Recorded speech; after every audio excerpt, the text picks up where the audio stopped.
پھر آگے چل کر ایک جگہ اللہ کی ذات فرماتے ہیں وَلَٰكِن قَسَتْ قُلُوبُهُمْ وَزَيَّنَ لَهُمُ الشَّيْطَانُ مَا كَانُوا يَعْمَلُونَ، ان کے دل سخت ہو گئے اور شیطان نے برے اعمال کو ان کے سامنے مزین کر کے، جو تم کر رہے ہو بڑا زبردست کر رہے ہو۔ اب شیطان ان کے ذہن میں پھر کیا پٹی پڑھاتا ہے کہ جو بھی تم کر رہے ہو تم بہت اچھا کر رہے ہو۔ اب جو کچھ وہ دنیا میں کر رہے ہوتے ہیں گمراہی کے جس راہ پہ بھی ہوتے ہیں، اب یہ کثافت قلبی کا ایک برا نتیجہ اور رزلٹ کیا نکلتا ہے کہ شیطان ان پہ مسلط ہو جاتا ہے اور ان کے برے اعمال کو مزین کر کے ان کے سامنے پیش کرتا ہے۔ وَلَٰكِن قَسَتْ قُلُوبُهُمْ وَزَيَّنَ لَهُمُ الشَّيْطَانُ بِمَا كَانُوا يَعْمَلُونَ، ایک جگہ یہ ذکر کیا ہے۔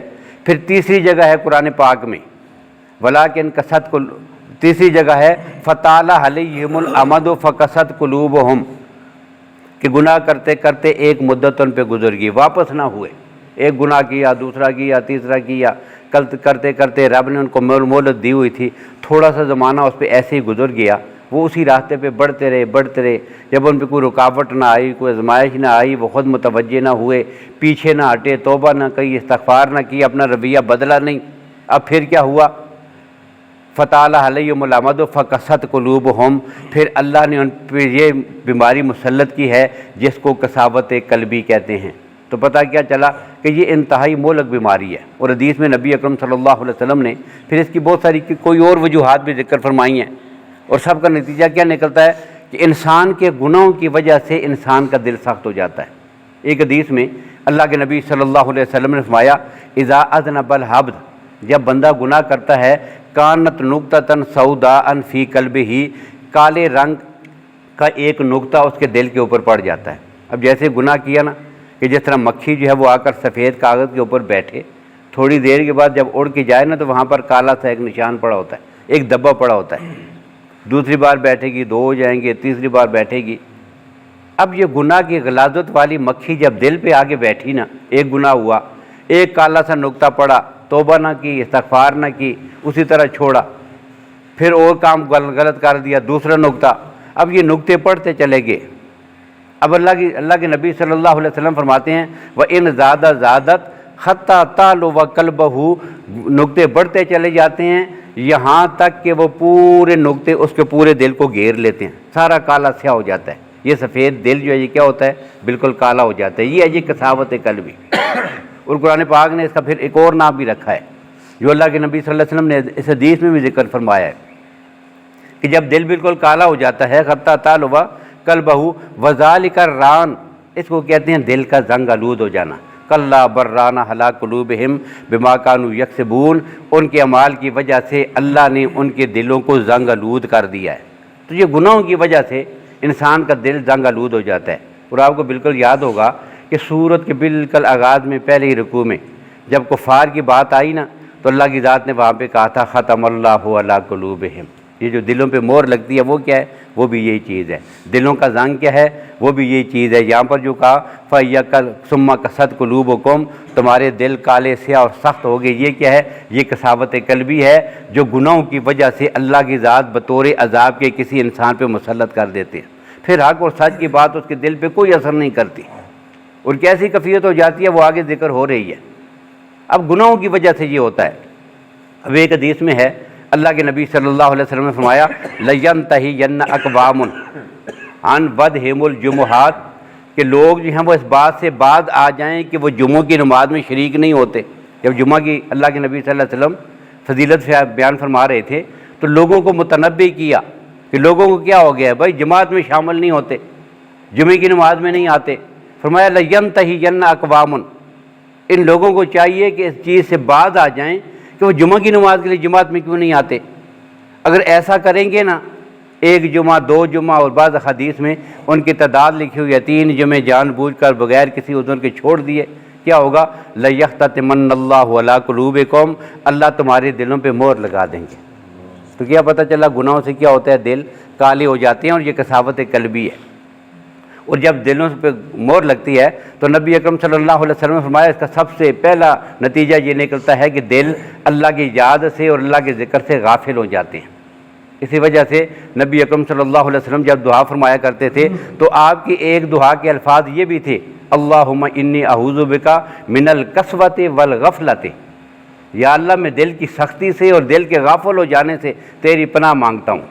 اور سب سے بدترین دل جس کو اللہ کے نبی صلی اللہ علیہ وسلم نے قرار دیا ہے وہ یہ کساوت والا اور اللہ کے ذکر سے غافل دل ہے، اس کو اللہ کے نبی صلی اللہ علیہ وسلم نے دلوں میں سے سب سے بدترین دل قرار دیا ہے۔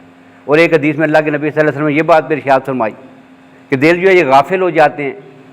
اب جب دل پہ غفلت پڑتی ہے اور دل پہ کساوت آتی ہے تو انسان کے سارے اعمال جو اس سے صادر ہوتے ہیں وہ سارے غلط ہی پھر نکلتے ہیں۔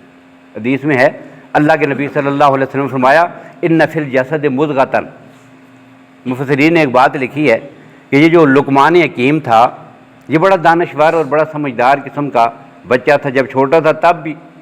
اب بادشاہ کے دربار میں ہے، چھوٹا تھا تو بادشاہ نے اسے کہا کہ جاؤ یہ بکری ہے اس کو ذبح کرو، اور ذبح کرنے کے بعد اس کے جسم کا سب سے بہترین حصہ جو ہے وہ آپ کاٹ کے ایک پلیٹ میں رکھ کے مجھے پیش کریں۔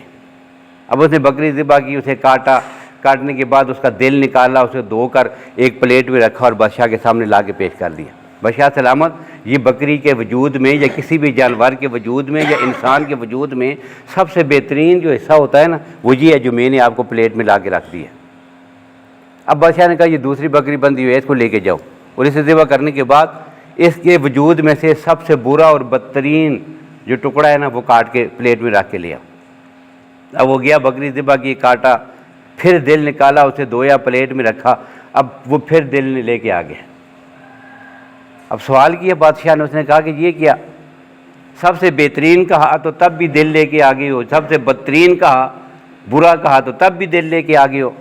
تو اس نے کہا کہ بادشاہ سلامت، یہ ایوان کے وجود میں یہ ایک ایسی چیز ہے، یہ اگر ٹھیک ہونا تو انسان پورا ٹھیک ہوتا ہے، یہ اگر خراب ہو جائے تو پورا انسان کا وجود کیا ہوتا ہے، خراب ہو جاتا ہے۔ اور یہی بات اللہ کے نبی صلی اللہ علیہ وسلم نے ایک حدیث میں بیان فرمائی ہے، ان فی الجسد مضغۃ، کہ جسم میں ایک ٹکڑا ایسا ہے، اذا صلحت صلح الجسد کلہ، جب وہ ٹھیک ہوتا ہے تو انسان کا پورا وجود کیا ہوتا ہے، ٹھیک ہوتا ہے۔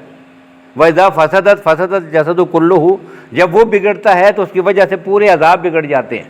یہ جو ہمارے ہاتھ بگڑتے ہیں، غلط کام کرتے ہیں، یہ پاؤں غلط کام کی طرف چلتے ہیں، ہم سوچتے غلط ہیں، ہم دیکھتے غلط ہیں، ہم بولتے غلط ہیں، ہمارے اعمال، ہمارے اعضاء سے جن اعمال کا صدور ہوتا ہے، یہ سارے اعضاء غلط کام کیوں کر رہی ہیں؟ اس لیے کہ اس کے پیچھے ان کو کمانڈ کرنے والی جو قوت ہے وہ انسان کا دل ہے، وہ بگڑا ہے، اور جب وہ دل بگڑتا ہے تو انسان کا پورا وجود کیا ہوتا ہے، بگڑ جاتا ہے۔ تو یہ بیماری ہے سب سے بڑی انسان کی، کیا؟ کساوت قلبی، دل کا بگڑ جانا اور دل کا خراب ہو جانا۔ تو اللہ کے نبی صلی اللہ علیہ وسلم نے یہ کس کا نتیجہ قرار دیا ہے شریعت نے؟ گناہوں کی وجہ سے، ثم قست قلوبکم، پھر یہ ہوا کہ تمہارے برے اعمال کی وجہ سے اللہ نے تمہارے دلوں کو سخت کر دیا ہے۔ ایک بات یہ تھی۔ اب دوسری بات یہ، یہاں پر ایک مثال دے کر ذکر کیا گیا، فَهِيَ كَالْحِجَارَةِ، تمہارے دل ایسے سخت ہیں جس طرح پتھر۔ فَهِيَ كَالْحِجَارَةِ ثُمَّ قَسَتْ قُلُوبُكُم مِّن بَعْدِ ذَلِكَ فَهِيَ كَالْحِجَارَةِ أَوْ أَشَدُّ قَسْوَةً، یہ پتھروں کی طرح سخت ہیں یا پتھروں سے بھی زیادہ بڑھ کر سخت ہیں۔ اب اس کی بالکل ایسی ایک مثال جو ہے قرآن پاک میں ایک اور بھی آتی ہے، کیا؟ اللہ کہتے ہیں اولئک کالانعام بل ہم اضل، یہاں کہا نا قست قلوبکم فہی کالحجارۃ او اشد قسوہ، یہ جانوروں کی طرح ہے، یہ پتھروں کی طرح ہے، پتھروں سے بھی زیادہ سخت۔ اللہ کہتے ہیں جانوروں کی طرح ہیں، جانوروں سے بھی زیادہ گمراہ۔ یہ دونوں مثالوں کا وزن اور ان کی ترتیب بالکل ایک جیسی ہے۔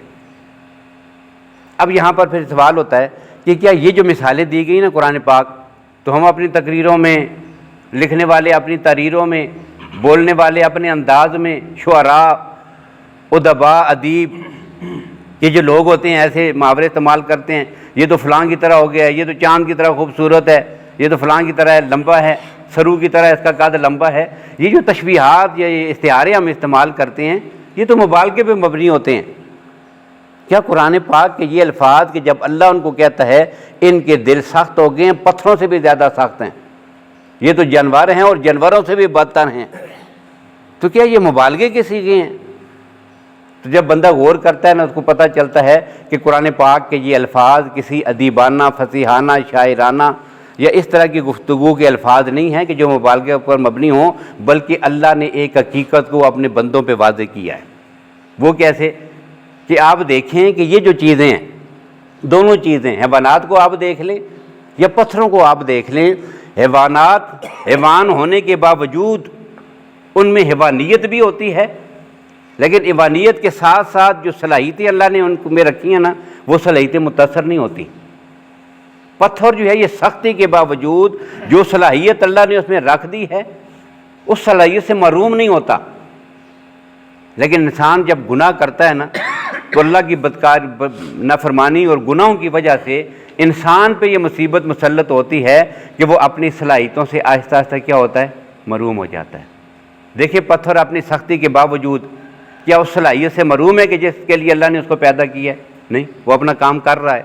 اللہ نے اس میں اگر پانی کے چشمے جاری کرنے ہیں نا تو وہ سوتے اس کے خشک نہیں ہوتے، لیکن جب گناہوں کی وجہ سے انسان کا دل کالا ہو جاتا ہے نا تو اس کے اندر سے جو ہدایت کے چشمے پھوٹ رہے ہوتے ہیں وہ سارے خشک ہو جاتے ہیں، پھر اس کو ہدایت کا راستہ نظر نہیں آتا، تو یہ صلاحیتوں سے یکسر محروم ہو جاتا ہے۔ جبکہ پتھر اور حیوان، اب حیوانوں کو اللہ نے کس کام کے لیے پیدا کیا؟ وہ حیوان ہوتے ہوئے بھی جس مقصد کے لیے رب نے پیدا کیا اس صلاحیت سے محروم نہیں ہوئے کہ یہ جانور اللہ نے پیدا کیا ہے کس کے لیے؟ دودھ دینے کے لیے، اس کا گوشت استعمال ہوگا، یہ سواری کے لیے، یہ ان کی صلاحیتیں ہیں نا، اس صلاحیت کے لیے اللہ نے ان کو پیدا کیا۔ تو کیا حیوان ہونے کی وجہ سے وہ اس سے محروم ہو جائے گا کہ کوئی آدمی اس کی سواری پہ نہیں کر سکے گا، وہ دودھ نہیں دے گا؟ کیوں؟ یہ حیوان ہے جی۔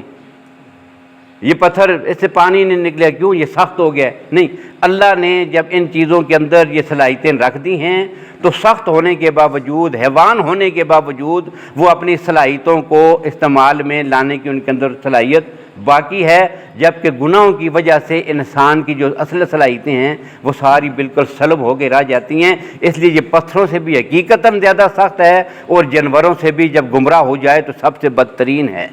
اور قرآن پاک نے پھر اس کی وضاحت بھی کی ہے کہ جب انسان اچھا ہو نا، انسان جب اچھائی کی راہ پہ چل رہے ہوں تو اللہ کہتے ہیں اولئک ہم خیر البریہ، یہ اللہ کے مخلوق میں سب سے بہترین مخلوق ہیں۔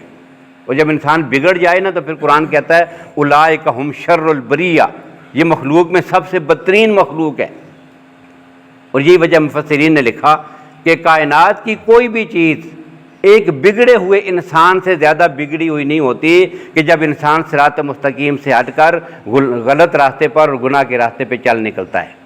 ایک بات یہ ہے، اور دوسری بات مفسرین نے یہ بھی لکھی ہے کہ یہ جو مثالیں ذکر کی گئی ہیں، جن لوگوں کے سامنے مثالیں ذکر کی گئی ہیں ان کے حالات کو آپ دیکھیں۔ اللہ کہتے ہیں کہ کچھ پتھر وہ ہیں جن سے نہریں نکلتی ہیں، اللہ کے خوف کی وجہ سے ان سے پانی کے چشمے جاری ہوئے، وہ پتھر ریزہ ریزہ ہو جاتے ہیں۔ اب یہ صرف جو ہے یہ شاعرانہ اسلوب نہیں تھا، بلکہ یہ اس قوم کے سامنے یہ باتیں ذکر کی جا رہی تھیں، اس قوم کو تشبیہ دی گئی ہے کہ جس قوم نے یہ سارے منظر اپنی آنکھوں کے سامنے دیکھے۔ کیا ہوا کہ انہوں نے اپنی آنکھوں کے سامنے نہیں دیکھا کہ موسیٰ علیہ السلام نے اپنے عصا جو ہے وہ پتھر پہ مارا، کیا ہوا تھا؟ 12 چشمے پتھر سے نکلے۔ قدرت کا یہ عظیم منظر دیکھ کر اور اللہ کا حکم سن کر پتھر کے دل بھی نرم ہو گئے، ان سے بھی چشمے جاری ہو گئے، لیکن انتہا ہے ان کی سختی کی کہ یہ جو ہے شریعت کی طرف موڑ کے نہیں آتے۔ کیا یہ اب بھی پتھروں سے زیادہ سخت نہیں اور صرف تشبیہات ہیں یا حقیقت ہے؟ ایک بات یہ۔ دوسرا یہ پھر انہوں نے اپنی آنکھوں سے یہ بھی دیکھا تھا کہ موسیٰ علیہ السلام کوئی طور پر ہیں اور 70 آدمی ان کے اس بات کے گواہ ہیں۔ موسیٰ علیہ السلام الگ ہیں، ان کے علاوہ 70 ان کے سردار اس بات کے گواہ ہیں کہ جب اللہ نے اپنی تجلی سوئی کے ناکے کے برابر پہاڑ کے اوپر ڈالی تھی، کیا ہوا تھا؟ وہ پہاڑ جو ہے کیا ہوا؟ ریزہ ریزہ ہو گیا تھا۔ موسیٰ علیہ السلام بھی ہوش ہو کے گر پڑے، پتھر بھی ریزہ ریزہ ہو گئے اللہ کے احکام اور اس کی تجلی کی وجہ سے۔ یہ کیا اب بھی ان پہ کوئی اثر نہیں ہوا؟ یہ پھر ماننے کے لیے تیار نہیں ہوئے؟ کیا یہ پہاڑوں سے، پتھروں سے، حیوانات سے بدتر ان سے کیا کہیں زیادہ سخت نہیں ہے؟ تو ان کی کساوت قلبی ہے کہ جو انتہا درجے کی بیماری ہے۔ اور پھر اگلی بات یہ ہے کہ عجیب بات کہ یہ سارا کچھ ہونے کے باوجود بھی ایک آدمی تباہی کے بالکل اتنے دہانے پہ پہنچ جائے، اس کے دل کی کیفیت یہ ہو جائے جو قرآن پاک نے ذکر کی ہے، لیکن اس کو اپنی بیماری کا کوئی پتہ نہیں ہے۔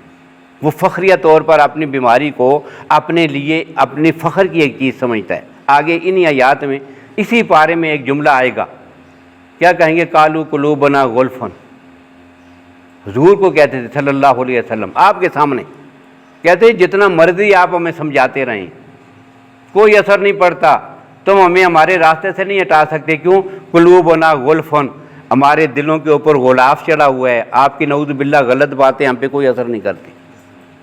جس کو قرآن نے کساوت قلبی کہا، اس کو وہ اپنے لیے فخر کی چیز کہہ کر کہتے تھے دلوں پہ غلاف ہے، تیری باتیں ہم نہیں سنتے، یہ دلوں پہ غلاف نہیں ہے۔ اللہ کہتے ہیں بل طبع اللہ علی قلوبہم، یہ ان پہ لعنت مسلط ہوئی ہے، اللہ نے ان کے دلوں پہ مہر لگا دی ہے۔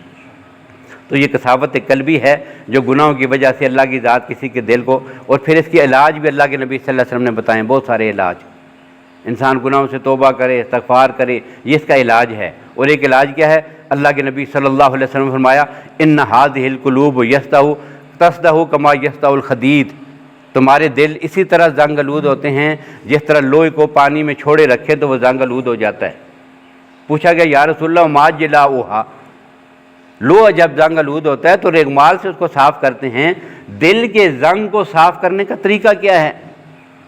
اللہ کے نبی صلی اللہ علیہ وسلم نے فرمایا کثرت ذکر الموت و تلاوت القرآن، کثرت سے چلتے پھرتے اپنی موت کو یاد کرے نا، اس سے دل کا زنگ اترتا ہے۔ اور دوسرا کیا؟ تلاوت القرآن، قرآن کی تلاوت کرنے کی وجہ سے دلوں کے زنگ اترتے ہیں۔ یہ قرآن پڑھنے سے، اس کو سمجھنے سے، اس پہ عمل کرنے سے انسان کا کیا ہوتا ہے؟ دلوں کے زنگ اتارنے کے لیے اللہ نے دل کی بیماریاں ختم کرنے کے لیے اللہ نے یہ کتاب عطا کی ہے۔ تو اللہ تعالی ہمیں اس دل کی بیماری کو سمجھنے کی، توبہ کرنے کی، استغفار کرنے کی، اللہ تعالیٰ اس نوسط سے ہم سب کی حفاظت فرمائیں اور عمل کرنے کی توفیق نصیب فرمائیں۔